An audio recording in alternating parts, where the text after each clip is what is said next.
Hello again to all my friends in India. This is Steve Walkup and Jeremiah bringing you the book of Romans. So భారతదేశంలో ఉన్నటువంటి స్నేహితులు అందరూ ఎలాగున్నారు? నేను Steve cup గారిని, Jeremiah గారు రోమా పత్రిక పైన ధ్యానాన్ని తీసుకురానయ్యున్నాం. Now, remember, in the book of Romans, Paul is writing to believers who are known for their faith. మనము జ్ఞాపకం ఉంచుకోవలసినటువంటి ఒక విషయం ఏమిటనగా, అపోస్తులైనటువంటి పౌలు రోమా పత్రికను మరి రోమాలో ఉన్నటువంటి విశ్వాసులకు రాస్తూ ఉన్నాడు. వారు విశ్వాసులైనటువంటి వారు, వారి విశ్వాసము ప్రఖ్యాతికి చెందినటువంటి యొక్క విషయాన్ని గమనించాలి. He is not telling them how to get eternal life, but how to walk according to the Spirit so that they might have a greater life, being a co-heir with Christ in the coming kingdom. So వారు ఎట్లా నిత్య జీవము పొందాలి అనేటువంటి యొక్క విషయాన్ని రాయటం లేదు, కానీ నిత్య జీవము పొందినటువంటి వారు పరిశుద్ధాత్మ చేత ఏ విధంగా నడిపింపు పొంది దేవుని యొక్క రాజ్యములో వారసులు కాగలగాలి అన్నటువంటి యొక్క విషయాన్ని రచిస్తూ ఉన్నాడు. So to summarize or review what we have accomplished so far is we have seen that God's wrath is against all ungodliness and unholiness that is happening in time right now. So ప్రత్యేకంగా మనము సారాంశంగా మనము చూడగలిగినట్లయితే ఇంతవరకు మనము ఏమి ముగించామో ఆ యొక్క విషయంలో దేవుని యొక్క ఉగ్రత అనేటువంటిది ప్రతి అనీతివంతుల పైన మరి రానయున్నటువంటి ఈ యొక్క ప్రస్తుత ఆ యొక్క తీర్పు పైన ఉన్నటువంటి యొక్క విషయాన్ని మనం చూస్తాం. But there is a two-step process that is available to people so that they can walk through the end time wrath from God. So ప్రత్యేకంగా మరి యొక్క విషయాన్ని మనము గమనించదగింది. ప్రస్తుతము యొక్క ఉగ్రత నుంచి విశ్వాసులు తప్పింపబడేటువంటి యొక్క విషయము, అంటే పరిశుద్ధాత్మ చేత నడిపింపు ద్వారా ప్రస్తుత ఉగ్రతాన్ని తప్పించుకోవచ్చు అన్నటువంటి సత్యాన్ని రచిస్తూ ఉన్నాడు.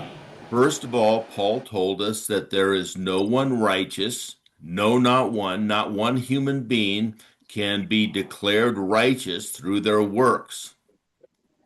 సో ప్రత్యేకంగా పౌలు భక్తుడు ఒక్కడైనను లేడు, నీతివంతుడు ఒక్కడైనను లేడు అన్నటువంటిది క్రియల ద్వారా ఏ మానవుడు నీతివంతుడు కానేరుడు అన్నటువంటి యొక్క సత్యాన్ని పౌలు తీర్మానిస్తూ ఉన్నాడు. But God has provided a righteousness through his Son Jesus Christ that all who believe in him for eternal life will be declared righteous and live in his kingdom forever. అయితే దేవుడు యేసుక్రీస్తు ద్వారా తన కుమారుని ద్వారా నీతిని అనేటువంటిది అనుగ్రహించగలుగుతూ ఉన్నాడు.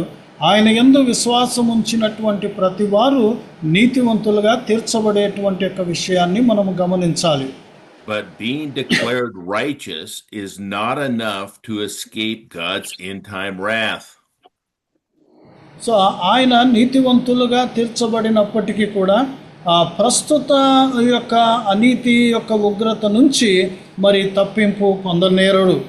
The second step is to live the resurrected life in our current dead bodies, not before we get our glorified bodies, which we will then live the resurrected life forever, but we can also do it right now. రెండవ యొక్క విషయం ఏమిటంటే పునరుత్థానమైనటువంటి యొక్క దేహముతో శాశ్వతంగా నిత్యంగా జీవించగలిగినటువంటి యొక్క విషయము కాదు, కానీ ఈ మృత్య దేహములోనే పునరుత్థాన సంబంధమైనటువంటి యొక్క శక్తిని, ఆ యొక్క విజయాన్ని మనం పొంది జీవించగలిగినటువంటి యొక్క సంగతి చెప్తూ ఉన్నాడు. How can we do this now? By walking according to the Spirit that we receive when we believe in Jesus Christ for eternal life. So ప్రత్యేకంగా మనం ఎలా చేయగలుగుతాము అంటే, యేసుక్రీస్తునందు నిత్య జీవము కొరకు విశ్వాసం ఉంచినటువంటి మనము మరి పరిశుద్ధాత్మ చేత జీవించబడుట ద్వారా సాధ్యపడుతూ ఉంది. So Paul is encouraging these Roman believers who are known for their faith to continue to grow in knowing what Christ wants them to do and walking according to the Spirit so that they may live a life that's pleasing to God.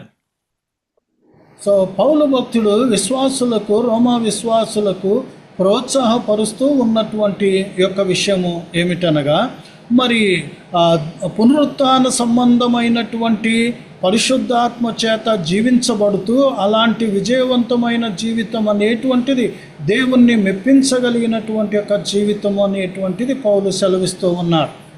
That brought us through chapter 8. So అది 8వ అధ్యాయం వరకు ఆ సత్యము తీసుకురానై ఉన్నది. Then in chapters 12 through 16, we're going to see the application, how someone can walk according to the Spirit. తర్వాత 12 నుంచి 16 వచనాల వరకు గమనించినట్లయితే మనము ఏ విధంగా ఒక మనిషి పరిశుద్ధాత్మ చేత జీవించగలుగుతాడు అనేటువంటిది అన్వయించుకునేటువంటి యొక్క సత్యాన్ని అక్కడ రచించబడింది. But before we get there, Paul has made it known that God's faithfulness will come true regardless of the unfaithfulness of people. So అంతకు మునుపే మనము గమనించినట్లయితే దేవుని యొక్క నమ్మకస్తము అనేటువంటిది మరి ఖచ్చితంగా నెరవేర్చబడుతుంది. ప్రజలు అపనమ్మకస్తులు అయినప్పటికీ కూడా దేవుడు నమ్మకస్తంగా ఉంటాడు అనేటువంటి యొక్క సంగతి. And God made a promise to Abraham and his children, and despite their unbelief, he will deliver them. So ప్రత్యేకంగా దేవుడు అబ్రహాము ఆయన యొక్క సంతానమునకు మరి వాగ్దానము ఆయన చేసి ఉన్నాడు. వారు అపనమ్మకము అవిశ్వాసులు అయినప్పటికీ కూడా దేవుడు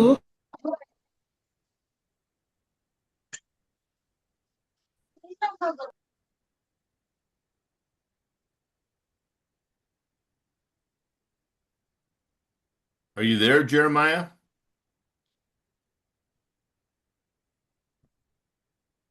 Sir, unmute చేయండి Jeremiah pastor గారు. Yes sir. Okay. I am there. Okay. So what we see in these 3 chapters, 9, 10, and 11, is how God is going to be faithful to his promises to Israel despite their unbelief.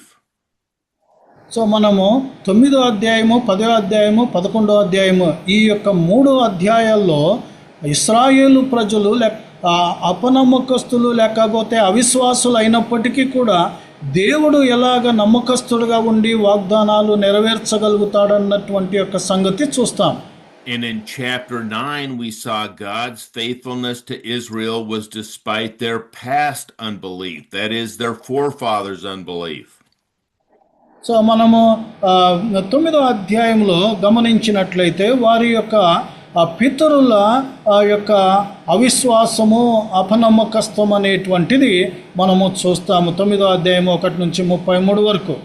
Then we saw God's faithfulness to Israel despite its present unbelief.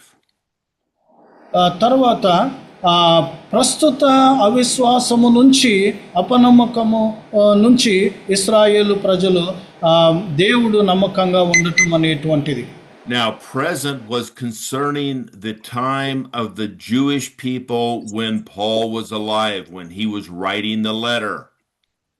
So ప్రత్యేకంగా ప్రస్తుత కాలము అంటే యూదులకు పౌలు రచిస్తూ ఉన్నటువంటి సమయము నుంచి నేటి వరకు కూడా. Chapter 11, what we will study today, is God's faithfulness to Israel despite their future unbelief, that is, in the tribulation period. So భవిష్యత్తు ఇశ్రాయేలు ప్రజల యొక్క భవిష్యత్తు యొక్క అపనమ్మకము అటు తర్వాత అవిశ్వాసాన్ని బట్టి కూడా ఆ దేవుడు భవిష్యత్తులో కూడా నమ్మకంగా ఉండటం అనేటువంటిది అది ప్రత్యేకంగా మహాశ్రమల కాలాన్ని గురించినటువంటి ఒక ప్రస్తాపన. So given the arguments in Romans, does Paul believe God is finished with the Jews? So మనము గమనించదగినటువంటిది, దేవుడు ఇశ్రాయేలు ప్రజలతో మరి తన పనిని, తన వ్యవహారాన్ని ముగించినటువంటి యొక్క ఆ విషయాన్ని గురించి మనము చూస్తాం. First of all, Israel has not believed the report of God's prophets. So ముఖ్యంగా మొట్టమొదటిగా ఇశ్రాయేలు ప్రజలు ప్రవక్తలు రచించినటువంటి రాతలను వారు నమ్మకపోయినటువంటి యొక్క విషయం. So since Israel has not believed the report, what is the report? That Jesus is the Messiah who has come to deliver not only Israel, but the world. So ఇశ్రాయేలుకు మాత్రమే కాదు, కానీ ప్రపంచానికే ప్రజలు అంటే ప్రవక్తలు రచించారు. ఏమనగా మెస్సయ్య వచ్చి విమోచకుడుగా వస్తాడు అన్నటువంటి యేసుక్రీస్తును గురించి. Now, Moses predicted that this would happen and that the Jews would need to be provoked by the Gentiles to jealousy. So ప్రత్యేకంగా మోషే యొక్క విషయంలో ప్రవచించినటువంటి యొక్క విషయము, సో అన్యజనులను బట్టి యూదులు రోషము కలిగినటువంటి వారుగా ఉంటారు అన్నటువంటి యొక్క విషయం. Let's turn to Deuteronomy chapter 32 and read 18 through 21, please. So ద్వితీయోపదేశ కాండము 32వ అధ్యాయము 18 నుంచి 21 వరకు చదువుకుందాం. ద్వితీయోపదేశ కాండము 32వ అధ్యాయము 18 నుంచి 21 వరకు. నిన్ను పుట్టించిన ఆశ్రయ దుర్గమును విసర్జించితివి, నిన్ను కనిన దేవుని మరచితివి. యెహోవా దానిని చూచెను, తన కుమారుల మీదను కుమార్తెల మీదను క్రోధపడెను, వారిని అసహించుకొనెను. ఆయన ఇట్లా అనుకొనెను, నేను వారికి విముఖుడనై వారి కనపడి స్థితి ఏమగునో చూచెదను. వారు మూర్ఖ చిత్తము గల వారు, విశ్వాసం లేని పిల్లలు. వారు దైవము కాని దాని వలన నాకు రోషం పుట్టించిరి, తమ వ్యర్థ ప్రవర్తన వలన నాకు ఆగ్రహము పుట్టించిరి. కాబట్టి జనము కాని వారి వలన వారికి దోషము పుట్టించను, అవివేక జనము వలన వారికి కోపము పుట్టించను. Okay, so we see here that God told Moses, and Moses told the people, when they are rebellious to God and unfaithful to him, God is going to deliver his wrath. So ఇక్కడ మోషేకు దేవుడు బయలుపరిచాడు. మోషే మరి ప్రజలకు బయలుపరిచాడు. ఏమటనగా, ఎప్పుడైతే దేవుణ్ణి ఇశ్రాయేలు ప్రజలు అపనమ్మకస్తులుగా, అవిశ్వాసులుగా మరి ప్రవర్తిస్తారో, దేవుడు తన ఉగ్రతను వారిపైన కుమ్మరిస్తాడు అన్నటువంటిది. Now, because God knows the past, present, and future, he knew beforehand that Israel would be rebellious and unfaithful to him.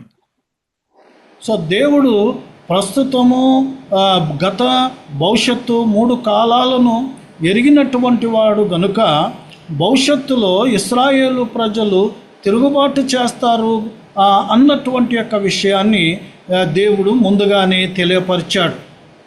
So he says in these verses, when they are unfaithful to him, he will hide his face from them and turn to another people, that is the Gentiles, the church, who will provoke them to be jealous that God is following the church more than they feel that he is following Israel. So ఇక్కడ గమనించదగినటువంటి యొక్క విషయము, ఇశ్రాయేలు ప్రజలు ఎప్పుడైతే దేవునికి తిరుగుబాటు, అవిశ్వాసం అనేటువంటిది వెల్లడిపరుస్తాడో, అప్పుడు దేవుడు తన ముఖాన్ని ప్రజల నుంచి తిప్పుకొని అన్యజనుల తట్టు తిరగటం అనేటువంటి యొక్క విషయము, అది వారికి రోషము కలిగించగలిగినటువంటిది. And the reason that he turns to them is to make Israel jealous, so he will deliver on his promise that Israel will repent and return to him. So ఆ యొక్క కారణం ఏమిటనగా దేవుడు ఇశ్రాయేలు ప్రజల నుంచి తన ముఖాన్ని తిప్పుకోవటానికి కారణము ఇశ్రాయేలు ప్రజలు తమ లోపదోషాలను వెరిగి పశ్చాత్తాపపడి దేవుని తట్టు తిరగాలి అన్నటువంటి యొక్క ఉద్దేశము కలిగి ఉంటూ ఉన్నాడు. Remember, the nation of Israel, or John the Baptist and Jesus told the nation of Israel, repent, for the kingdom of heaven is at hand. If they would have repented at that time, the kingdom would have been inaugurated. ప్రత్యేకంగా స్థానికుడైనటువంటి యోహాను కావచ్చు, ప్రభు అయిన యేసుక్రీస్తు కావచ్చు, వారు ఇరువురు కూడా దేవుని యొక్క రాజ్యము సమీపించింది, మరి పశ్చాత్తాపపడి దేవుని తట్టు తిరుగుడి అని చెప్పి ఇద్దరు ప్రకటించారు. వారు నమ్మకపోవటాన్ని బట్టి రాజ్యస్థాపన అనేటువంటిది జరగలేదు. ఒకవేళ నమ్మి ఉన్నట్లయితే ఆ కాలంలోనే దేవుని యొక్క రాజ్యస్థాపన అనేటువంటిది జరిగి ఉండేది. But because they rejected Jesus as the Messiah, God has turned to the Gentiles to make the Jews jealous. He hasn't forgotten about them. He is using this to make them jealous. So కాబట్టి వాళ్ళు తిరస్కరించి మరి సిలువ కేసి చంపారు కాబట్టి దేవుడు అన్యజనుల పట్ల ఆయన తిరిగి ఉంటూ ఉన్నాడు, అనగా సంఘమును ఆయన స్థాపించినటువంటి యొక్క విషయం. ఈ విషయంలో ఇశ్రాయేలు ప్రజలు మరి రోషము లేకపోతే కడుపు కుట్ర కలిగినటువంటి విధంగా ఉండు నిమిత్తమై ఉంటూ ఉన్నది.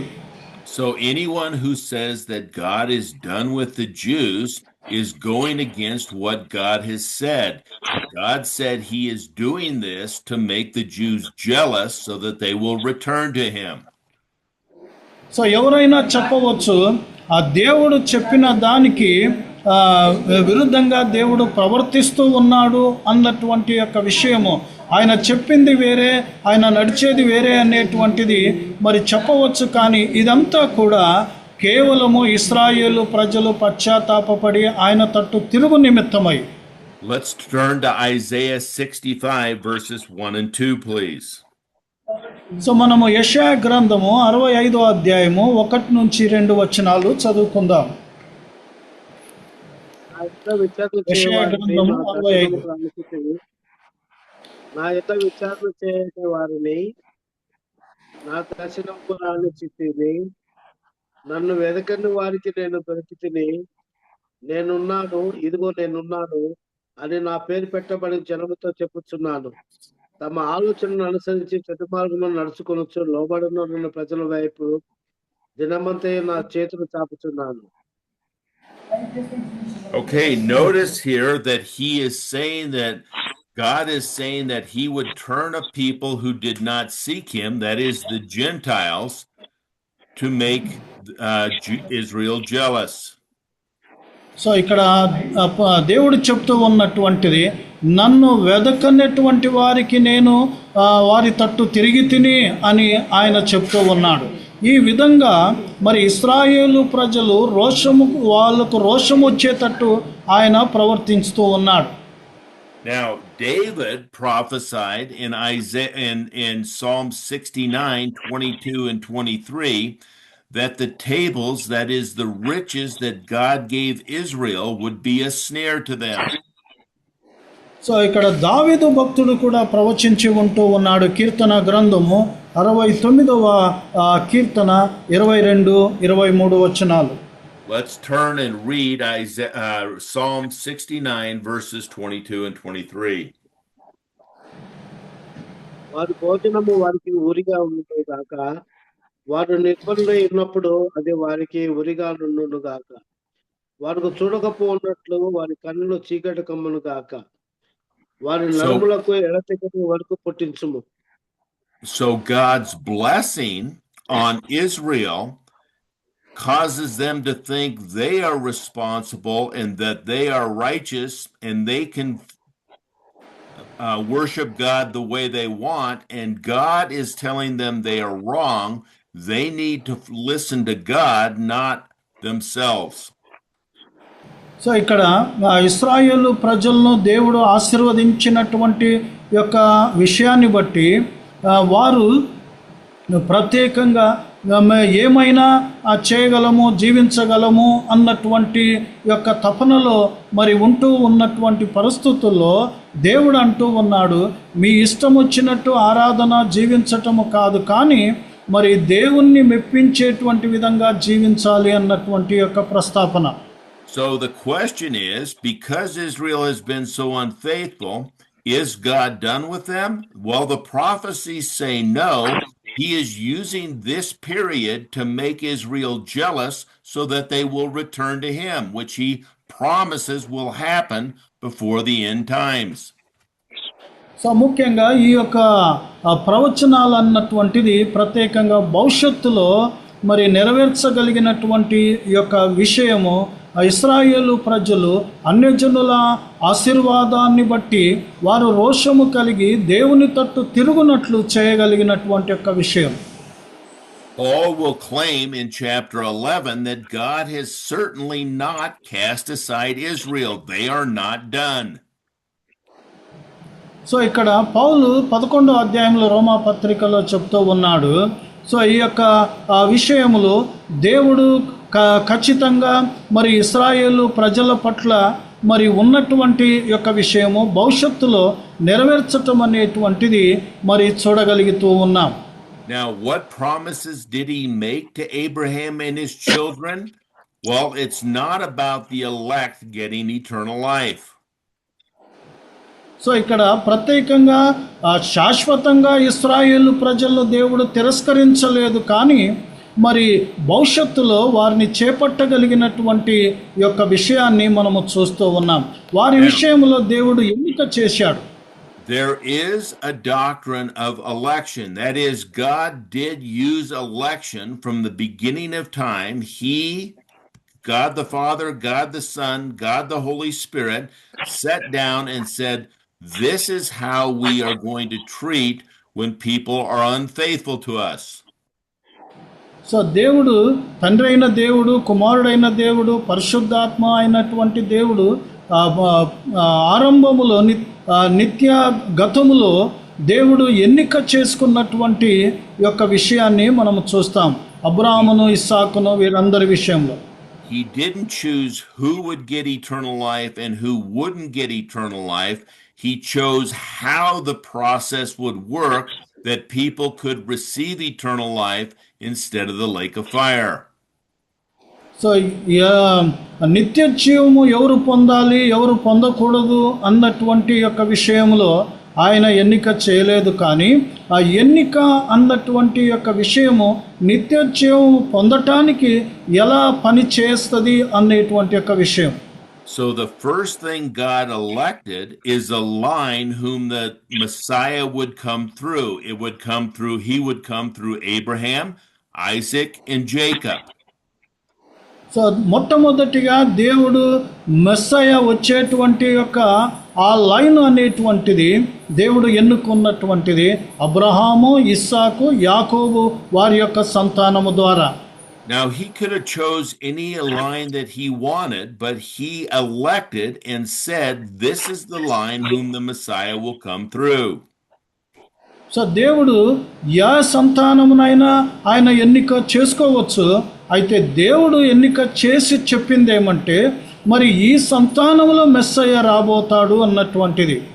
God also elected that Israel, that is the children of Abraham, Isaac, and Jacob, would be a blessing to all nations. So తర్వాత దేవుడు ఇశ్రాయేలు వారిలో ప్రత్యేకంగా మరి ఇస్సాకు, యాకోబు వారి యొక్క సంతానమే మరి సర్వ జనాంగులకు, దేశాలకు ఆశీర్వాదకరంగా ఉండబోతారు అన్నటువంటి విషయం. God also knew that even though the majority of the Jews would be unfaithful to him, there would always be a remnant that would be faithful. So దేవుడు యూదుల్లో చాలామంది మరి అపనమ్మకస్తులుగా మరి ఉంటారు అన్నటువంటి యొక్క విషయము దేవుడు ఎరిగి ఉన్నాడు. అయినప్పటికీ కూడా ఎల్లకాలంలో అపనమ్మకస్తులు ఉన్నప్పటికీ కూడా వారిలో కొంతమంది శేషము విశ్వాసము కనుగొనగలిగినటువంటిది. The conclusion is that God is faithful to his promises. When God makes a promise, he will not break it. It's going to happen. So ఆ యొక్క ముగింపు ఏమిటనగా దేవుడు తన వాగ్దానాలకు నమ్మకస్తుగా ఉంటాడు. ఆయన తప్పనిసరిగా నెరవేరుస్తాడు. చెప్పిన వాగ్దానాలు ఎన్నటికీ ఆయన విరుగగొట్టడు. And this is regardless of Israel's unfaithfulness. And this happens to anyone, any believer. Even when we're unfaithful to God, he will remain giving the promises that he made, such as eternal life. So ఇది ఇశ్రాయేలు ప్రజలకు మాత్రమే కాదు, కానీ ఎవరైనా సరే మరి అపనమ్మకస్తంగా ఉన్నట్లయితే దేవుడు నిత్య జీవము ఇస్తానని వాగ్దానము చేసినటువంటి పరిస్థితుల్లో వారి యొక్క అపనమ్మకస్తాన్ని బట్టి ఆయన తిరస్కరించటం వాగ్దానాన్ని నెరవేరుస్తాడు. Okay, so let's read Genesis chapter 12 verses 1 and 2 please. ఆదికాండము 12వ అధ్యాయము 1-2 వచనాలు మనము చదువుకుందాం. ఆదికాండము 12వ అధ్యాయము 1-2 వచనాలు. యెహోవా నీవు లేచిన దేశం నుండి, నీ బంధువుల యొద్ద నుండి, నీ తండ్రి ఇంటి నుండి బయలుదేరి నేను నీకు చూపించే దేశంలోకి వెళ్ళము. నిన్ను గొప్ప జనంగా చేసి నిన్ను ఆశీర్వదించి నీ నామమును గొప్ప చేయుదును. నీవు ఆశీర్వాదముగా నుండు. Okay, now let's read Genesis chapter 15 verse 6 please. So ఆదికాండము 15 సార్ 15 chapter 15 verse 6. 15వ అధ్యాయం 6వ వచనం. అతడు యెహోవాను నమ్మెను, ఆయన అది అతనికి నీతిగా ఎంచెను. Okay, so we see here that God is making the Abrahamic covenant, which has 3 unconditional promises. ఇక్కడ దేవుడు అబ్రహాము యొక్క నిబంధన అనేటువంటిది ఇక్కడ చేస్తూ ఉన్నాడు. వీటిలో ప్రత్యేకంగా కండిషన్ లేనటువంటి మూడు విషయాల గురించి మాట్లాడుతూ ఉన్నాడు. The first promise is the land covenant. That is, God is given Israel the land of Canaan. So ముఖ్యంగా మొదటి యొక్క వాగ్దానం ఏమిటనగా ఈ మూడిటిలో మరి దేశాన్ని గురించి లేకపోతే ల్యాండ్ను గురించి, అది కానాను వారి యొక్క భూమిని గురించి. Now let's read Genesis 15:4-7 and 18 and 19. Chapter 15 verses 4-7 and then verses 18 and 19. మనం ఆదికాండము 15వ అధ్యాయము 4-7 వచనాలు, తర్వాత 18-19 వచనాలు చదువుకుందాం. యెహోవా వాక్యం అతని యొద్దకు వచ్చి, ఇతడు నీకు వారసుడు కాడు, నీ గర్భవాసమును పుట్టబోతున్నవాడు నీకు వారసగుడని చెప్పాను. మరియు ఆయన వెలుపలికి అతను తీసుకుని వచ్చి, నీవు ఆకాశం వైపు తేరి చూసి నక్షత్రం లెక్కించుటకు నీ చేతనైతే లెక్కించమని చెప్పి నీ సంతానమును అలాగా ఉన్నని చెప్పాను.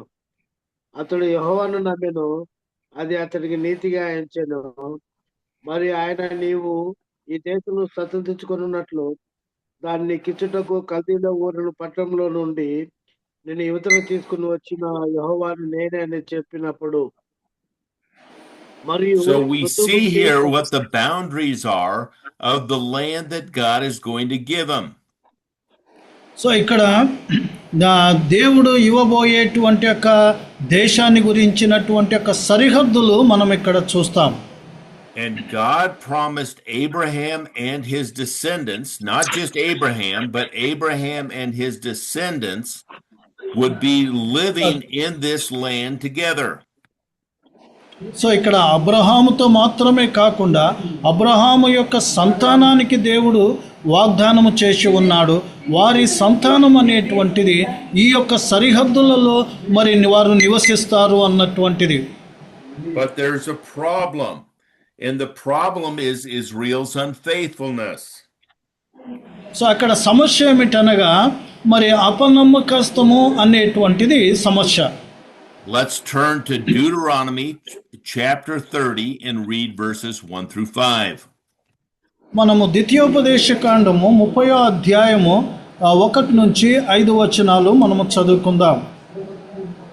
నేను నీకు వినిపించిన సంగతులన్నీ అనగా దేవుడయ్యు శాపమును నీ మీదికి వచ్చిన తర్వాత నీ దేవుడిని యెహోవా నిన్ను వెళ్ళగొట్టించిన సమస్త జనముల మధ్యలో వాటిని జ్ఞాపకం చేసుకొని నీ దేవుడైన యెహోవా వైపు తిరిగి నేను నీకు ఆజ్ఞాపించిన సమస్తమును బట్టి నీ పూర్ణ హృదయంతోను నీ పూర్ణ ఆత్మతోను ఆయన మాట నీవును నీ సంతతి వారు వినేయాలలా నీ దేవుడైన యెహోవా చెరలో మిమ్మల్ని తిరిగి రప్పించును.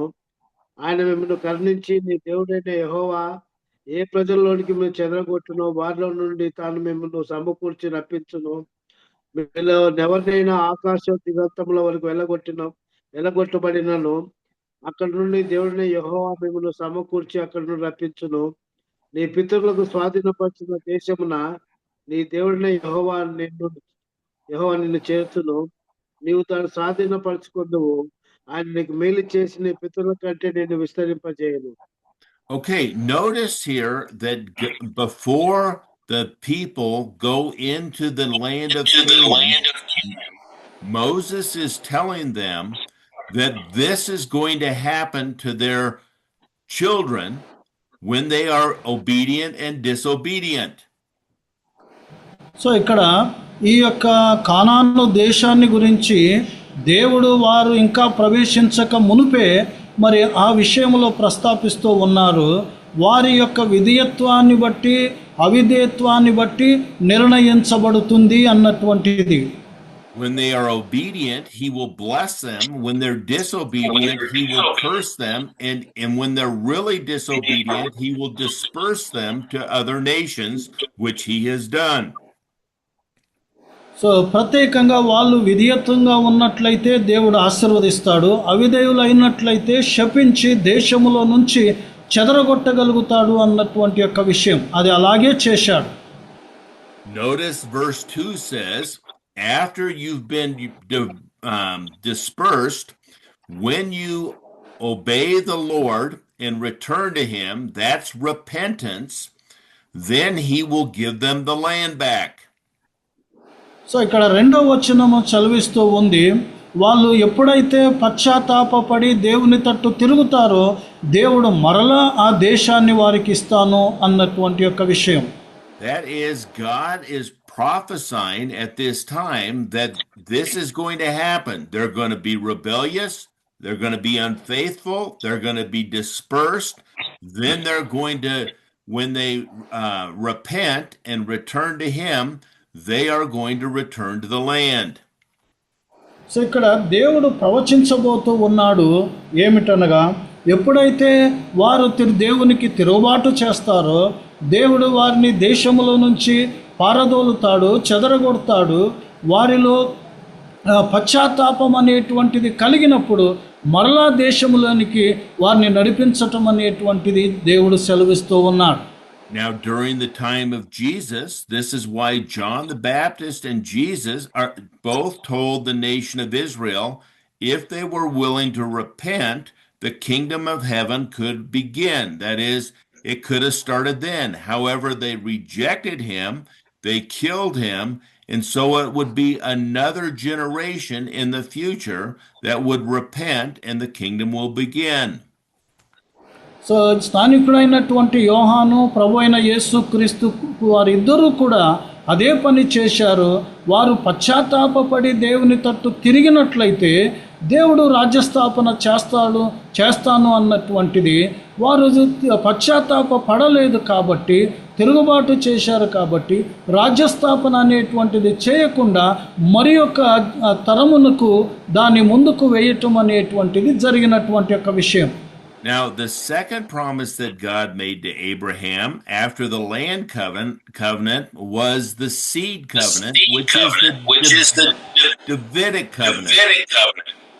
సో మొదటిది మరి దేశాన్ని గురించినటువంటి యొక్క విషయాన్ని ముగించిన తర్వాత రెండవ విషయం వచ్చి సంతానాన్ని గురించినటువంటి యొక్క విషయము మనం అక్కడ చూస్తాం.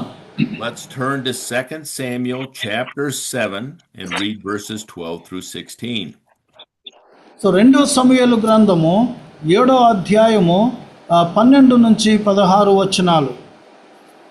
ఈ దినములు సంపూర్ణమగున్నప్పుడు నీవు నీ పితరులకు కూడా నిద్రించిన తర్వాత నీ గర్భంలో నుండి వచ్చిన నీ సంతతిని హెచ్చించి రాజ్యమును అతని స్థిరపరచదను. అతడు నా నామ ఘనత కొరకు ఒక మందిరమును కట్టించును. అతని రాజ్య సింహాసనము నేను నిత్యముగా స్థిరపరచదను. నేను అతనికి తండ్రినే ఇందును, అతడు నా కుమారుడై ఇందును. అతడు పాపం చేసిన నరుల దండముతోనూ మనుషులకు తెగులు దెబ్బలతోనూ అతను శిక్షించును గాని నిన్ను స్థాపించుటకే నేను కొట్టివేసిన సౌలు నాకు నా కృప దూరమైనట్లు అతడికి నా కృప దూరము చేయను. నీ మట్టుకు నీ సంతానమును నీ రాజ్యమును నిత్యము స్థిరమగును. నీ సంతానము నిత్యము స్థిరపరచబడును అనేను.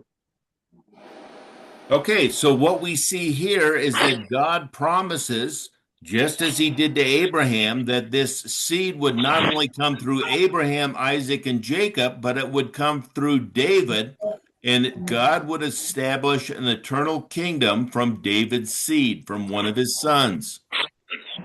సో ఇక్కడ దేవుడు సంతానాన్ని గురించి ముందుగానే వాగ్దానము చేశాడు.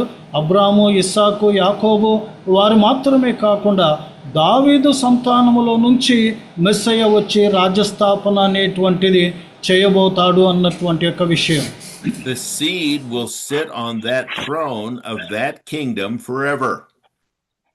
సో ఆ యొక్క దావీదు సంతానం అనేటువంటిది ఆ సింహాసనం పైన శాశ్వతంగా నిరంతరంగా కూర్చోబోతాడు అన్నటువంటి యొక్క విషయం. Conclusion is that the Messiah will establish this throne in this kingdom in the millennium. So ఈ యొక్క ముగింపు సారాంశం ఏమిటనగా ఆ సింహాసనం పైన ఆ 1000 ఏండ్ల పాలనలో యేసుక్రీస్తు వచ్చి కూర్చోబోతున్నాడు. Now we have a third unconditional promise, and this is the blessing. Remember, we have land, seed, and blessing. The blessing will be the new covenant. So ఇక్కడ మూడవది ఆశీర్వాదము గురించి, మొదటిది దేశాన్ని గురించి, రెండోది సంతానాన్ని గురించి, మూడోది ఆశీర్వాదము గురించినటువంటి యొక్క విషయం. ఈ ఆశీర్వాదం అంటే నూతన నిబంధన గురించినటువంటి యొక్క విషయం. Let's read Jeremiah chapter 31 verses 31 through 34, please. ఇర్మియా గ్రంథము 31వ అధ్యాయము 31 నుంచి 34 వచనాలు మనము చదువుకుందాం. ఇదిగో నేను ఇశ్రాయేలు వారితోనూ యూదా వారితోనూ క్రొత్త నిబంధన చేయు దినములు వచ్చుచున్నవి. ఇదే యెహోవాకు. అది ఐగుప్తు నుండి వారు రక్షించుటకే నేను వారి చేయి పట్టుకునే దినమున వారి పితరులతో నేను చేసిన నిబంధన వంటిది కాదు. నేను వారి పెనిమిటినైనను వారు ఆ నిబంధన భంగం చేసుకొనిరి. ఇదే యెహోవాకు. ఈ దినములైన తరువాత నేను ఇశ్రాయేలు వారితోనూ యూదా వారితోనూ చేయబో నిబంధన ఇదే.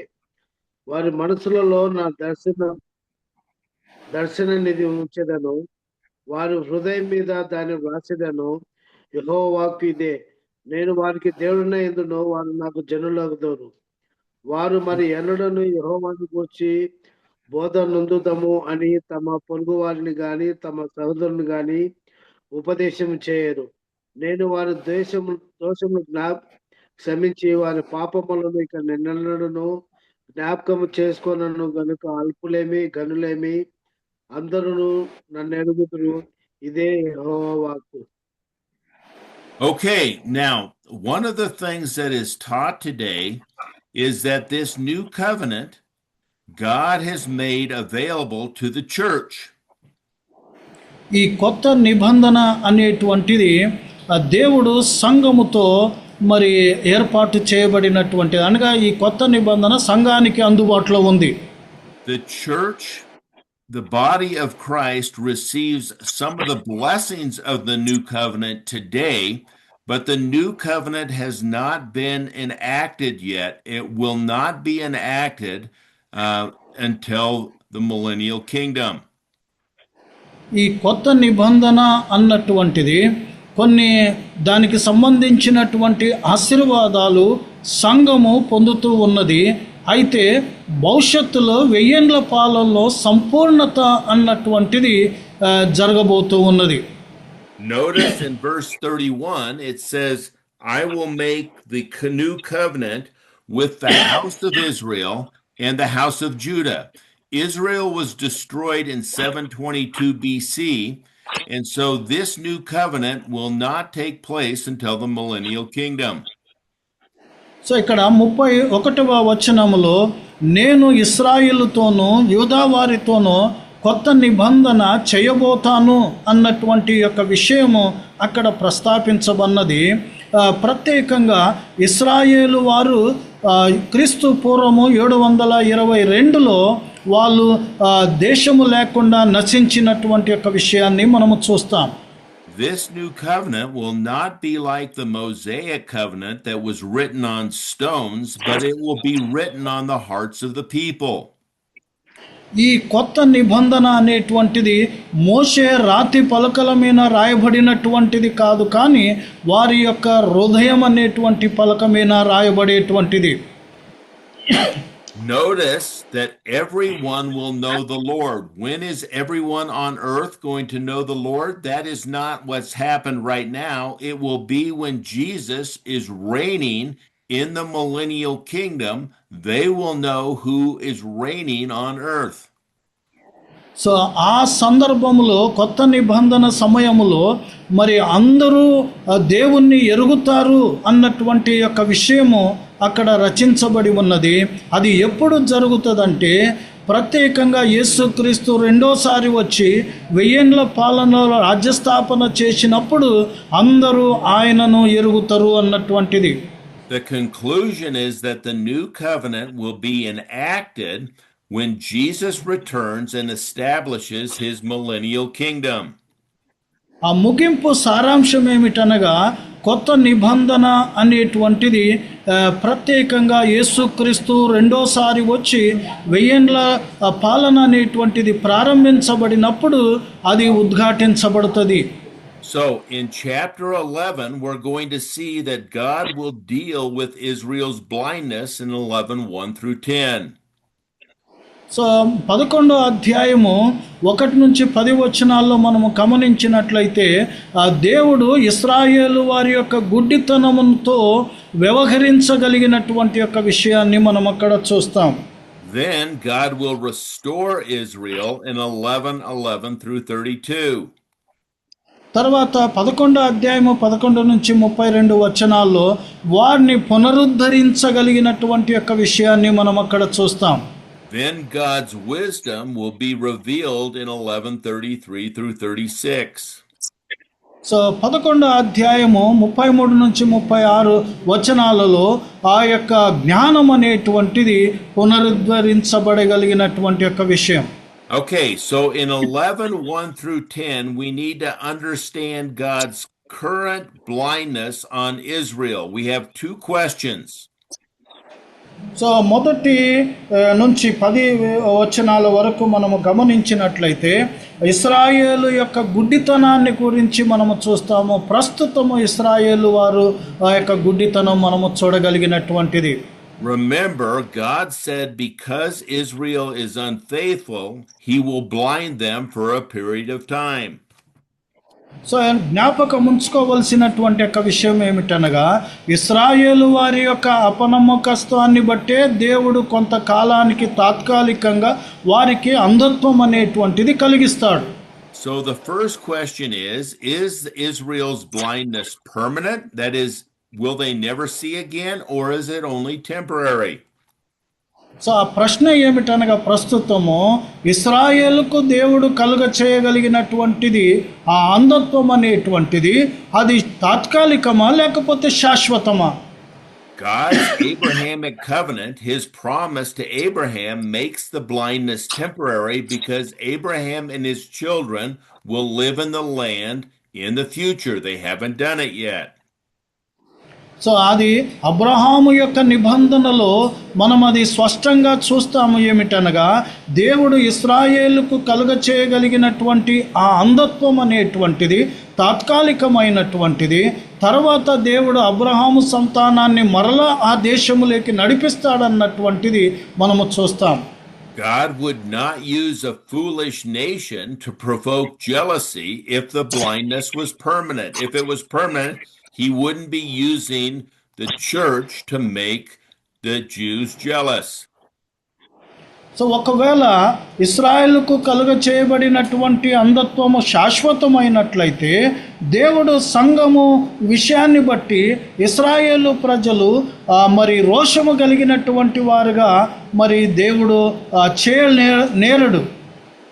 We have also seen that God uses wrath in time to turn people's heart back to him. So దేవుడు ప్రస్తుతము తన యొక్క ఉగ్రతను వారి అంధత్వము కలుగ చేయబడినటువంటి ఇశ్రాయేలు పట్ల ఉపయోగించేటువంటి యొక్క ఉద్దేశం ఏమిటనగా ఆ యొక్క ఉగ్రత నుంచి వారు దేవుని తట్టు తిరగాలి అన్నటువంటిది. The second question is Israel's blindness complete or partial? రెండవ ప్రశ్న ఏమిటనగా ఇశ్రాయేలు వారి యొక్క అంధత్వం అనేటువంటిది సంపూర్ణమా లేకపోతే కొంత మట్టుకేనా? The answer is there's always a remnant of believing Jews. That is, in any time through history, even though the majority of the nation are not believing, there is a remnant who believes. ప్రత్యేకంగా చరిత్ర అంతా మనము చూసినట్లయితే చరిత్ర పొడుగున చాలామంది majority నమ్మకపోయినప్పటికీ వారిలో కొంత శేషం అనేటువంటిది నమ్మకము కలిగినటువంటి వారు విశ్వాసులు అనేటువంటిది కనిపిస్తూ ఉంది. Okay, so let's read chapter 11 of Romans verses 1 through 10. So మనము రోమపత్రిక 11వ అధ్యాయము 1 నుంచి 10 వచనాలు మనము చదువుకుందాం. అలాగైతే నేను అడుగున్నది ఏమనగా, దేవుడు తన ప్రజలను విసర్జించిన అట్లనరాదు. నేను కూడా ఇశ్రాయేలులను అబ్రహాము సంతానం మందల బెన్యామీను గోత్రమందును పుట్టిన వాడును. తాను ముందెరిగిన తన ప్రజలను దేవుడు విసర్జింపలేదు. ఏలియాను గూర్చిన భాగంలో లేఖనము చెప్పున్నది మీరు ఎరుగుదురు కదా. ప్రభువా, వాటిని ప్రవర్తనను చంపిని, నీ బలిపీఠమును పడగొట్టిది. నేనొక్కడనే మిగిలి ఉన్నాను, నా ప్రాణం తీయజూచుతున్నారు అని ఇశ్రాయేలునికి విరోధంగా దేవుని ఎదుట అతడు వాదించుతున్నాడు. అయితే దేవోక్తి అతను ఏం చెప్పుతున్నది? బయలుకు మోకాలునని 7,000 మంది పురుషులను నేను శేషము నంచుకొని ఉన్నాను. అలాగుననే అప్పటి కాలం ముందు సైతము కృప యొక్క ఏర్పాటు చొప్పున శేషం మిగిలి ఉన్నది. అది కృప చేతనైన ఎడల ఇకను క్రియల మూలమైనది కాదు. కాని ఎడల కృప ఇకను కృప కాకపోను. అలాగైనను ఏమగును? ఇశ్రాయేలు వెతుకున్నది ఏదో అది వారికి దొరకలేదు. ఏర్పాటు నొందిన వారికి అది దొరికెను. తక్కిన వారు కఠిన చిత్తులైరి. ఇందు విషయమేమై నేటి వరకు దేవుడు వారికి నిద్రమత్తు గల మనసును, చూడలేని కన్నులను, వినలేని చెవులను ఇచ్చి ఉన్నాడని వ్రాయబడి ఉన్నది. మరియు వారు భోజనము వారికి ఉరిగాను, బోనుగాను, ఆటకముగాను, వారి క్రియలకు ప్రతిఫలముగాను ఉండునుగాక. వారు చూడకుండానట్లు వారి కన్నులకు చీకటి కమ్మును గాక. వారి వీపును ఎల్లప్పుడూ వంగిపోన్నట్లు చేయము అని దావీదు చెప్పుచున్నాడు. Thank you. Okay, so the first thing we see is God will not cast out Israel, the nation he foreknew, by his promise to Abraham, which we read in Genesis 12:1 through 2. So మనము ఇశ్రాయేలు వారి యొక్క విషయములో ప్రత్యేకంగా ఆదికాండము 12వ అధ్యాయము 1-2 వచనాల్లో దేవుడు చేయబడినటువంటి అబ్రహాముకు చేయబడినటువంటి వాగ్దానాన్ని బట్టి శాశ్వతంగా వారిని తృణీకరించడు అన్నటువంటిది. Paul uses the example of Elijah's incorrect response in 1 Kings 19:10 through 20. So ఈ యొక్క పౌలు ఎలీషా యొక్క విషయాన్ని గురించి మొదటి రాజుల గ్రంథము 19వ అధ్యాయము 10 నుంచి 20 వచనాలలో ఆ యొక్క ఉదాహరణ తీసుకొని ఆయన చెప్తూ ఉన్నాడు. Elijah said there is a complete rebellion against God's plan when instead God claimed to have a remnant of 7,000 people to emphasize there is still an elect remnant who will believe by grace.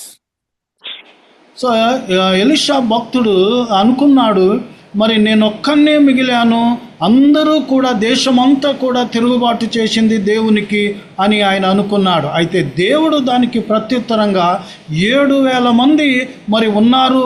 ఆ 7,000 మందిలో నువ్వు ఒక శేషము అనేటువంటిది ప్రకటించింది. I call this the Elijah syndrome because so many Jewish people are disbelieving God and not following his ways, including the king and the queen. Elijah is saying to himself, is there nobody in this of the Israelites that believes in God except me? And God said, settle down, Elijah. There's 7,000 others that are faithful to me and believe just as you believe. So అక్కడ Elisha భక్తుడు అనుకున్నాడు, మరి దేశమంతా రాజు రాణితో పాటు దేవునికి తిరుగుబాటు చేసి దేవుణ్ణి విసర్జించారు, నేను ఒక్కనే ఉన్నాను విశ్వాసిగా అనుకున్నాడు. అయితే దేవుడు ఆయనకు ప్రత్యుత్తరంగా మరి 7,000 మంది విశ్వాసులు ఉన్నారు అన్నటువంటి యొక్క విషయము తన్ను సరిదిద్దగలిగినటువంటి ప్రయత్నం అక్కడ జరిగింది. God has blinded Israel for now because their prosperity causes them to stumble. They've been very successful in the world. We look around the world and we see the Jewish people are very successful, and that has caused them to stumble and fall away from the Lord. So దేవుడు వారికి తాత్కాలికంగా అంధత్వం అనేటువంటిది లేకపోతే గుడ్డితనం అనేటువంటిది మరి కలుగ చేసి ఉంటూ ఉన్నారు. ఈ అంధత్వాన్ని బట్టి ప్రపంచమంతా చూసినప్పుడు యూదులు త్రొట్టిల్లగలిగినటువంటి యొక్క విషయాన్ని మనము గమనించదగింది. But despite their unfaithfulness, God is going to restore Israel. So వారి యొక్క అపనమ్మకస్తులు అయినప్పటికీ అవిశ్వాసులు అయినప్పటికీ దేవుడు నమ్మకస్తంగా ఉండి వారిని పునరుద్ధరించబోతాడు. Let's read chapter 11 verses 11 through 15, please. So మనము 11వ అధ్యాయము 11 నుంచి 15 వచనాలు చదువుకుందాం. కాబట్టి నేను అడుగున్నది ఏమనగా, వారు పడిపోయినట్లుగా తొట్టిరా అట్లనరాదు. వారికి రోషము పుట్టించుటకై వారి త్రొట్టుపాటు వలన అన్యజనులకు రక్షణ కలిగెను. వారి త్రొట్టుపాటు లోకమునకు ఐశ్వర్యమును, వారి క్షీణదశ అన్యజనులకు ఐశ్వర్యమును అయిన ఎడల వారి పరిపూర్ణత ఎంత ఎక్కువగా ఐశ్వర్యమగును. అన్యజనులకు మీతో నేను మాట్లాడుచున్నాను. నేను అన్యజనులకు అపోస్తులై ఉన్నాను గనుక ఏ విధమునైనను రక్షణ నా రక్త సంబంధులకు రోషము పుట్టించి వారిలో కొందరినైనను రక్షింపవలనని నా పరిచయను గణపరచుచున్నాను. వారిని విసర్జించుట, లోకమును దేవునితో సమాధానపరచుట ఆయన ఎడల వారిని చేర్చుకొనుట ఏమగును? మృతులు సజీవులైనట్లే అవును కదా. So amen. Paul is saying here that their fall, that is the Jewish people's fall, was a benefit to the Gentiles. పౌలు ఇక్కడ చెప్తూ ఉన్నటువంటిది ఏమంటగనగా, ఇశ్రాయేలు వారి యొక్క పతనం అనేటువంటిది అన్యజనులకు ప్రయోజనము లాభదాయకముగా మారింది. Deliverance came to the Gentiles to provoke Israel to jealousy. So అన్యజనులకు వచ్చినటువంటి యొక్క విడుదల అనేటువంటిది ఇశ్రాయేలు వారిని రోషము కలిగించగలిగినటువంటిదిగా ఉంటుంది. If their fall, that is Israel's fall, brought riches for the world, that is that the Gentiles could have eternal life, how much more will the world be blessed when Israel returns to the Lord? So ప్రత్యేకంగా ఇస్రాయేలు వారి యొక్క పతనం అనేటువంటిది ఆ, లోకమునకు ఐశ్వర్యాన్ని కలిగించినప్పుడు అనగా అన్యజనులకు ఐశ్వర్యాన్ని కలిగించినప్పుడు ప్రత్యేకంగా ఇస్రాయేలు వారి యొక్క విషయములో మరి వాళ్ళు దేవుని తట్టు తిరిగినప్పుడు ఇంకా ఎంత ఆశీర్వాదకరంగా నెరవేర్చబడుతుంది అని. Regardless of their unfaithfulness, Paul has always preached to the Jew first, then to the Gentile. ఇక్కడ పౌలు ఇశ్రాయేలు వారు అపనమ్మకస్తులు అయినప్పటికీ కూడా సువార్త ఎప్పటికీ మొదట యూదులకు తర్వాత అన్యజనులకు ఆయన ప్రకటిస్తూ వచ్చాడు. Now, our next question is going to be, does the olive tree illustration that we're going to read about concern individuals of Israel and the church for eternal life? So రెండవ ప్రశ్న ఏమిటనగా ఒలివ చెట్టు యొక్క విషయములో మరి ఉదాహరణగా మరి వర్ణించబడుతూ ఉన్నటువంటి యొక్క విషయం అనగా ఇశ్రాయేలు ప్రజలు సంఘము అన్నటువంటిది. Or does the olive tree illustration show how God will use Israel and the church as two entities who represent him in the world? So ఏ విధంగా ఒలివ చెట్టు యొక్క ఉదాహరణ అనేటువంటిది దేవుడు ఉపయోగించబోతున్నాడు అనగా ఇశ్రాయేలు మరి అన్యజనులు రెండు కలిసి సంఘము యొక్క విషయాన్ని గురించి దేవుడు ఎలా రెండిటను ఉపయోగిస్తున్నాడు అన్నటువంటిది. Now, most of Christianity looks at this illustration as individuals, but I'm going to show you it really is two entities, Israel as a whole and the church as a whole. So చాలా మంది ఈ యొక్క ఉదాహరణ అనేటువంటిది ఒలివ చెట్టు యొక్క ఉదాహరణ అనేటువంటిది వ్యక్తిగతంగా వ్యాఖ్యానిస్తారు. అయితే నేనైతే మరి వ్యక్తిగతంగా కాకుండా సమూహంగా అంటే ఇశ్రాయేలు వారి యొక్క సమూహము అన్యజనుల యొక్క సమూహము రెండిటిని గురించి వర్ణిస్తూ ఉన్నాను. Let's read 11:16 through 24, please.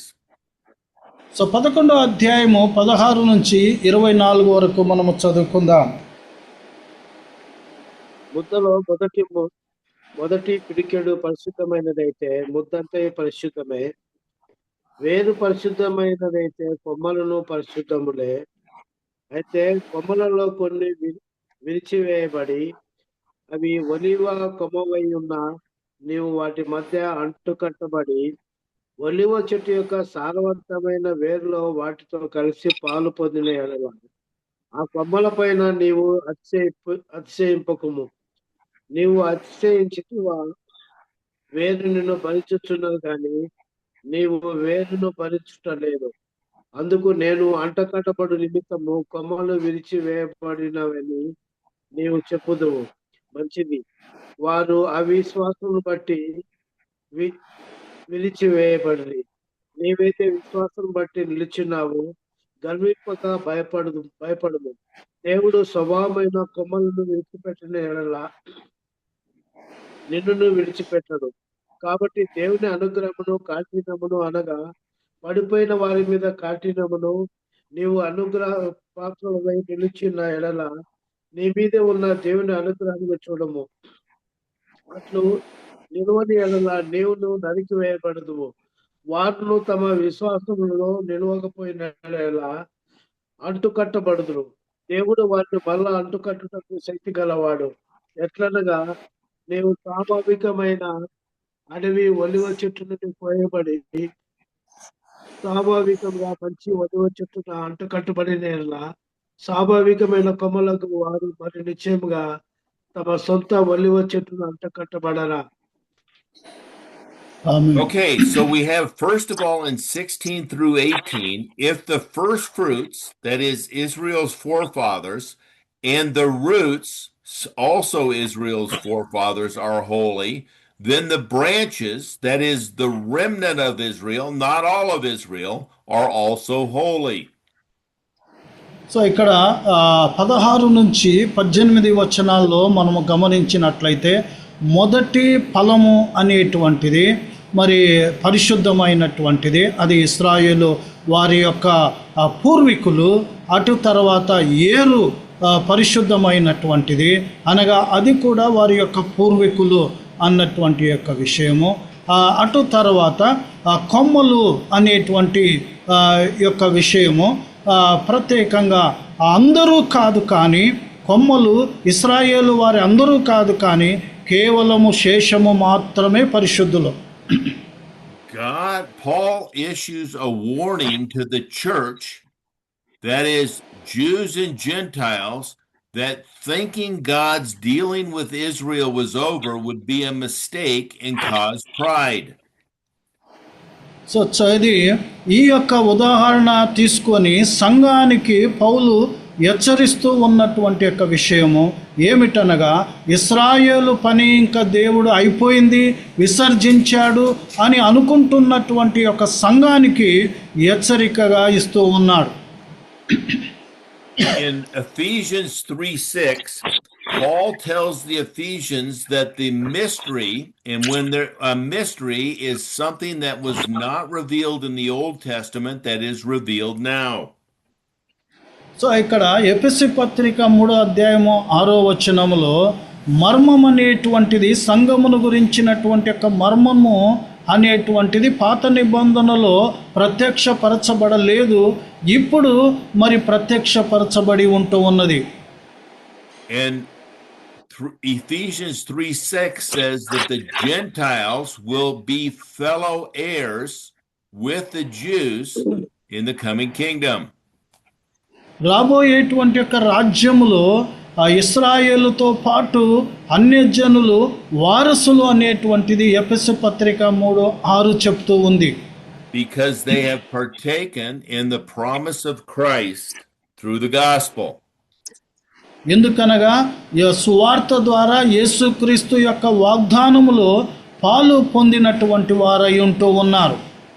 So Paul is telling the church that you should remember the kindness and wrath of God toward Israel in the past could also happen to the church now if you are unfaithful to him.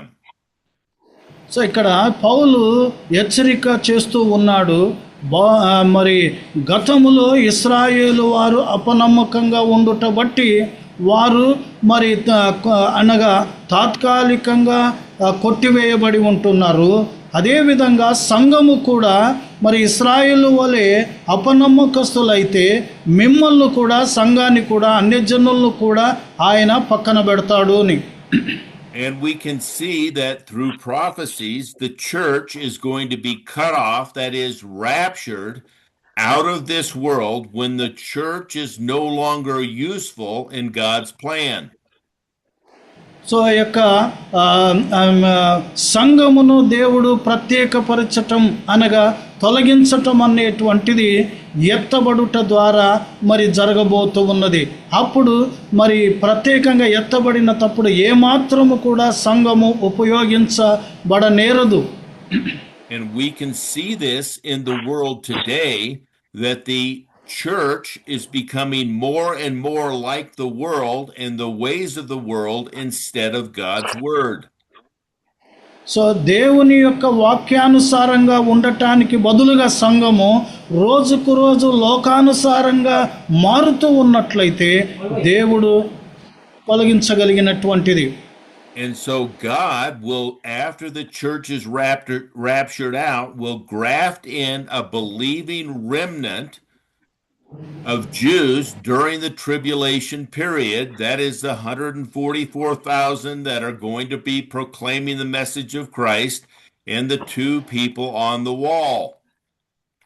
So సంఘము ఎత్తబడిన తర్వాత ప్రత్యేకంగా 1,44,000 మందికి 2 సాక్షులు వచ్చి సువార్తను ప్రకటించటం అనేటువంటిది మహాశ్రమల కాలములో జరగబోతూ ఉన్నటువంటి ఒక విషయం. Now let's see, God wants to show mercy to all humanity. So ఇప్పుడు అందరి పట్ల దేవుడు కనికరము చూపగలిగినటువంటి యొక్క విషయాన్ని మనము గమనించుకుందాం. Let's read 11:25 through 32, please. 11వ అధ్యాయము రోమాపత్రిక 25 నుంచి 32 వచనాలు చూద్దాం. సహోదరులారా, మీ దృష్టికి మీరే బుద్ధిమంతులని అనుకున్నట్లు ఈ మర్మము మీరు తెలుసుకొనగలుగుతున్నాను. అదేమనగా, అన్యజనుల ప్రవేశము సంపూర్ణమగు వరకు ఇశ్రాయేలునకు కఠిన మనస్సు కొంత మట్టుకు కలిగెను. వారు ప్రవేశించినప్పుడు విమోచకుడు సీయోను నుండి వచ్చి యాకోబు నుండి భక్తిహీనతను తొలగించును. నేను వారి పాపములను పరిహరించినప్పుడు నా వలన వారికి కలుగు నిబంధన ఇదియే అని వ్రాయబడినట్లు ఇశ్రాయేలు జనులందరూ రక్షింపబడుతురు. సువార్త విషయమైతే వారు మిమ్మును బట్టి శత్రువులు గాని, ఏర్పాటు విషయమైతే పితరులను బట్టి ప్రియులై ఉన్నారు. ఏలయనగా దేవుడు తన కృపావరముల విషయంలోను పిలుపు విషయంలోను పశ్చాత్తాపపడడు. మీరు గత కాలమందు దేవునికి అవిధులై ఉండి ఇప్పుడు వారు అవిధేయతను బట్టి కన్నీరు పడితిరి. అటువలనే మీ ఎడల చూపబడిన కన్నను బట్టి వారు ఇప్పుడు కరుణ పొందు నిమిత్తము ఇప్పుడు వారు అవిధులై ఉన్నారు. అందరి ఎడల కరుణ చూపవలనని దేవుడు అందరినీ అవిధేయత స్థితిలో మూసివేసి బంధించి ఉన్నాడు. Okay, so we Amen. see here that the present Gentile situation, that is the church age that we are in, is not going to last until Jesus returns. So ప్రత్యేకంగా ఇక్కడ అన్యజనుల లేకపోతే సంఘము యొక్క యుగాన్ని మనం ఇక్కడ చూడబోతూ ఉన్నటువంటి యొక్క విషయం. And I believe it actually ended the fullness of the Gentiles when Israel controlled Jerusalem in AD 67. So ప్రత్యేకంగా క్రీస్తు శకము 67లో మరి ఎప్పుడైతే అన్యజనులు వచ్చి యెరూషలేమును ముట్టడి వేశారో అప్పటి నుంచి అన్యజనుల కాలం అనేటువంటిది ప్రారంభమైనదని నేను విశ్వసిస్తూ ఉన్నాను. All Israel shall be saved from God's wrath. So ఇశ్రాయేలు వారందరూ కూడా దేవుని యొక్క ఉగ్రత నుంచి రక్షింపబడతారు. God is not finishing showing Israel's mercy because his promises are irrevocable. So దేవుడు ఇశ్రాయేలు పట్ల కనికరము చూపటం అనేటువంటిది ఆయన ఆపలేదు. ఎందుకనగా ఆ వాగ్దానాలు భవిష్యత్తులో నెరవేర్చబడాలి. I actually gave one thing wrong here. It shouldn't be AD 67. It should be 1967 when Israel recontrolled Jerusalem. They're now controlling it. Now we are in the gleaning period, so we are in the last days. So ఇక్కడ నేను పొరపాటు చెప్పాను. క్రీస్తు శకము 67 కాదు, కానీ క్రీస్తు శకము 1947లో ఎప్పుడైతే ఇశ్రాయేలు ప్రజలు ప్రత్యేకంగా ఒక దేశముగా మరి కూడుకోవటానికి రావటం అన్నటువంటి యొక్క విషయం జరుగుతుందో అప్పుడు అన్యజనుల కాలం అనేటువంటిది ముగిస్తూ ఉంది. Okay, so we have that they controlled Jerusalem in the War of 1967. All Israel will be saved from God's wrath. That is, those people at the end of the tribulation period that are descendants of Abraham, Isaac, and Jacob are going to look into the sky, see Jesus returning, believe, and repent, and be saved. So యేసుక్రీస్తు రెండోసారి వచ్చేటప్పుడు ప్రత్యేకంగా ఆయన రాకడలో ఆయనను చూచి పశ్చాత్తాపపడి ఆయన తట్టు తిరగటం అనేటువంటిది మరి జరగబోతూ ఉన్నటువంటి యొక్క విషయం. God is not finished showing Israel mercy because his promises are irrevocable. That is, when he makes a promise, he keeps it. దేవుడు ఇశ్రాయేలు పట్ల కనికరము చూపటం అనేటువంటిది మరి ఆపలేదు. ఎందుకనగా ఆయన వాగ్దానము చేశాడు. ఆ వాగ్దానము నెరవేర్చగలిగినటువంటి వాడు. చేసిన వాగ్దానము ఎన్నటికీ విరుగగొట్ట నేరడు. Okay, so let's finish chapter 11, reading verses 33 through 36, please. So 33 నుంచి 36 వరకు చదువుకొని మనం ఈ యొక్క అధ్యాయాన్ని ముగించుకుందాం. దేవుని బుద్ధి జ్ఞానముల బాహుత్యములు ఎంతో గంభీరము, ఆయన తీర్పులు శోధింపనెంతో అశక్యములు, ఆయన మార్గములు ఎంతో అగమ్యములు. ప్రభువు మనసును ఎరిగిన వాడేవాడు, ఆయనకు ఆలోచన చెప్పిన వాడేవాడు, ముందుగా ఆయనకిచ్చి ప్రతిఫలము పొందగలవాడేవాడు. ఆయన మూలమునను ఆయన ద్వారాను ఆయన నిమిత్తమును సమస్తను కలిగి ఉన్నవి. యుగ యుగముల వరకు ఆయనకు మహిమ కలుగును గాక. ఆమేన్. Paul wants Amen. his readers to know and meditate on the depth of the wealth and wisdom and knowledge of God. So ఇక్కడ పౌలు దేవుని యొక్క జ్ఞానము యొక్క లోతు విశాలత దీన్ని ధ్యానించి తెలుసుకోవాలి అని పౌలు అంటూ ఉన్నాడు. He wants them to know that God will keep every promise that he has made, whether it's to Israel or to the Gentiles. So పౌలు చెప్తూ ఉన్నటువంటిది ఏమిటనగా, ఇశ్రాయేలుకు కావచ్చు అన్ని జనులకు కావచ్చు దేవుడు చేసినటువంటి యొక్క వాగ్దానాలు తప్పనిసరిగా నెరవేరుస్తాడు. God's ways are untraceable, and he seeks counsel from no one as to what his plan is and how it will be carried out. So దేవుని యొక్క ప్రణాళిక అనేటువంటిది చాలా అద్భుతమైనటువంటిది. ఎవరు ఆయనకు ఆలోచన అనేటువంటిది చెప్పనేరరు. ఆయన అద్భుతంగా మరి ప్రణాళిక వేస్తాడు, వాటిని తప్పనిసరిగా అద్భుతంగా నెరవేరుస్తాడు, కొనసాగిస్తాడు. Paul reminds his readers, these Roman believers who are known for their faith, that all things are for him and for his glory. పౌలు భక్తుడు రోమాలో ఉన్నటువంటి విశ్వాసులకు లేకపోతే సంఘానికి మరి రాస్తూ ఉన్నాడు, ఆయన సమస్తము కూడా దేవుని యొక్క మహిమార్థము అన్నటువంటి యొక్క విషయం.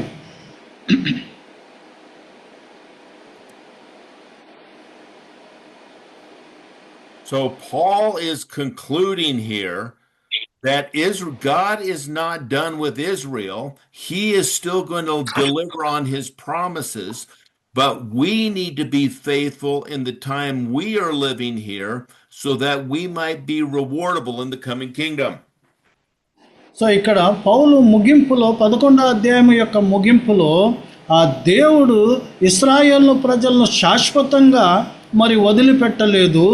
ఆయన వారి యొక్క అపనమ్మకాన్ని బట్టి ఆయన శిక్షిస్తూ ఉన్నాడు.